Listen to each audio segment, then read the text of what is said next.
بسم اللہ الرحمن الرحیم۔ السلام علیکم عزیز طلبہ، آج میں آپ لوگوں کے لیے ایک نئے سیلوس کے ساتھ موجود ہوں۔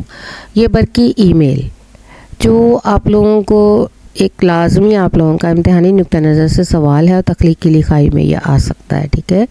اور اس میں دیکھیں کہ آپ کو طریقہ کار میں نے پہلے لیکچر میں بتا دیا ہے۔ آج میں آپ لوگوں کو بتاؤں گی کہ پرنسپل کے نام برقی خط یا ای میل آپ نے لکھنا کیسے ہے۔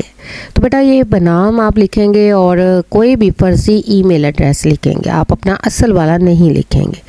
عنوان جو ہے وہ بنیادی طبی سہولیات کی فراہمی ہے، تو اب آپ دیکھیں عنوان بھی لازمی لکھیں اس میں۔ محترم پرنسپل صاحب، ہمارے کالج میں بنیادی طبی سہولیات کا فقدان ہے، مہربانی فرما کر ایک ڈسپینسری کا قیام عمل میں لایا جائے تاکہ طلبہ کو ابتدائی طبی علاج کالج میں فراہم کیا جا سکے۔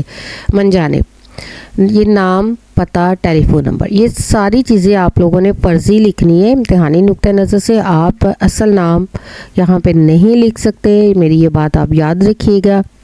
اور اس میں آپ نے ڈیجٹس جو ہیں، یہ نمبر آپ نے یہ بھی پورے ڈالیں لیکن 0 ڈال دیں، یہاں پہ کچھ نہیں ڈالیں گے، آپ اصل نمبر نہیں لکھیں گے۔